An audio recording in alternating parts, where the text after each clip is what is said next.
Halo teman-teman semuanya, selamat datang di channel YouTube-nya Tryout ASN. Kali ini saya membagikan latihan soal untuk persiapan SKB, CPNS, P3K ataupun uji kompetensi nutrisionis part 1. Bagi teman-teman yang belum subscribe, jangan lupa di-subscribe.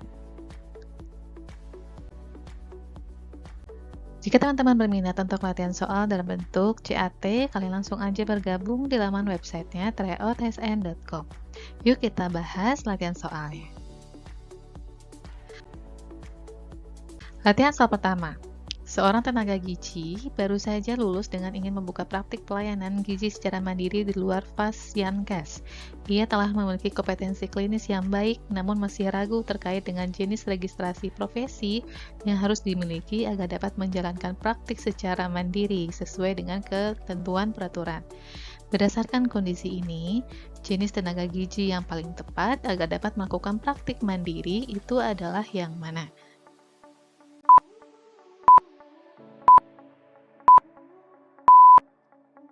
Ya, jawabannya adalah yang A, teman-teman ya, tenaga gizi register dietitian. Ini tuh adalah tenaga profesional ya yang telah memenuhi standar kompetensi, pendidikan profesi, serta memiliki registrasi yang diakui untuk melakukan praktik pelayanan secara mandiri.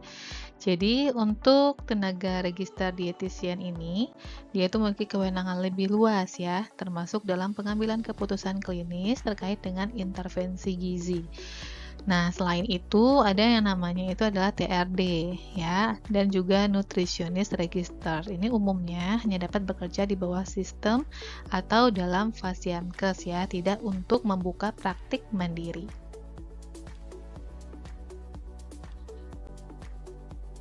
Soal kedua, seorang pasien dengan riwayat DM datang ke klinik gizi.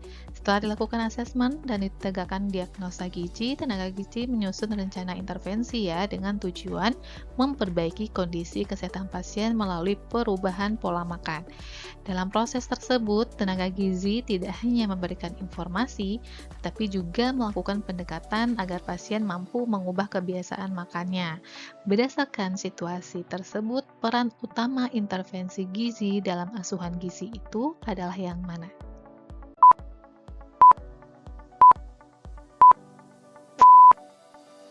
Ya, jawabannya adalah yang B, teman-teman ya. Memodifikasi kebiasaan makan untuk memenuhi tujuan kesehatan.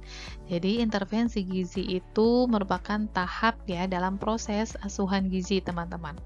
Nah, untuk mengatasi masalah gizi yang telah diidentifikasi dalam tahap diagnosa ya. Jadi, inti dari intervensi gizi itu bukan sekadar memberikan informasi atau memastikan asupan terpenuhi, tetapi juga mengubah perilaku pola makan pasien. Nah, jadi pada kasus ini tuh tenaga gizi kan melakukan pendekatan ya agar pasien ini mampu mengubah pola makannya. Ini untuk menunjukkan bahwa intervensi gizi itu berorientasi pada perubahan perilaku.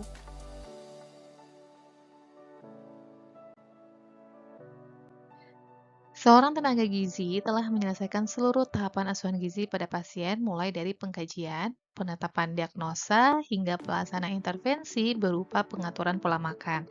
Setelah beberapa minggu, tenaga gizi kembali menilai perkembangan kondisi pasien untuk mengetahui apakah intervensi yang diberikan itu efektif atau perlu ada penyesuaian. Nah, berdasarkan tahapan proses asuhan gizi, langkah yang sedang dilakukan dan merupakan tahap akhir itu adalah yang mana?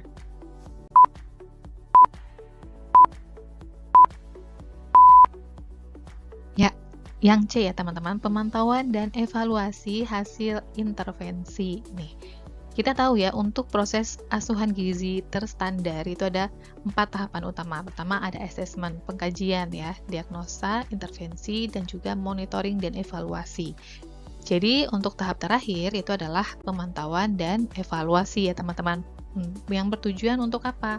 Menilai apakah efektivitas atau tidaknya intervensi yang telah diberikan. Jadi pada tahap ini itu tenaga gizi melakukan pemantauan nih terhadap perubahan kondisi pasien, baik dari segi klinis, antropometrinya, maupun perilaku makannya, serta mengevaluasi apakah tujuan intervensi itu telah tercapai atau tidak. Seperti itu.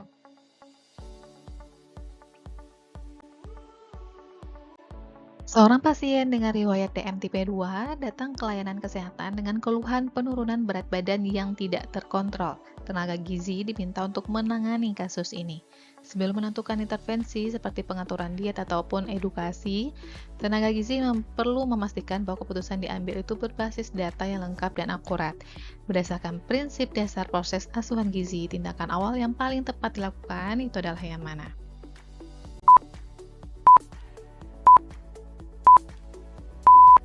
Ya, tadi itu udah dijelaskan ya teman-teman, untuk proses asuhan gizi itu ada 4 tahapan. Ya, pertama itu assessment, kemudian diagnosa gizi, intervensi, dan yang terakhir itu adalah monitoring dan evaluasi. Maka untuk tindakan awal itu adalah melakukan asesmen gizi secara menyeluruh ya. Tujuannya apa? Untuk mengumpulkan dan menganalisis data terkait dengan kondisi pasien secara menyeluruh, baik itu dari aspek antropometrinya, biokimia, klinis, riwayat diet, serta faktor sosial dan juga lingkungan. Jadi kalau pada kasus, kita lihat ya, pasien itu mengalami penurunan berat badan yang tidak terkontrol ya. Kondisi ini memerlukan analisa yang lebih mendalam sebelum menentukan tindakan. Jadi tanpa dilakukan asesmen ini, maka intervensi yang diberikan berisiko tidak tepat sasaran.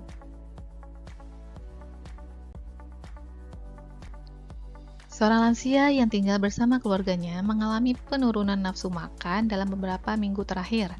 Keluarga melaporkan bahwa pasien sering merasa cepat kenyang dan akhirnya hanya mengkonsumsi makanan dalam jumlah sedikit, sehingga berat badannya mulai menurun. Tenaga gizi diminta memberikan intervensi ya untuk mencegah kondisi malnutrisi yang semakin memburuk tanpa membebani kemampuan makan pasien. Berdasarkan kondisi ini, intervensi yang paling tepat dilakukan adalah yang mana?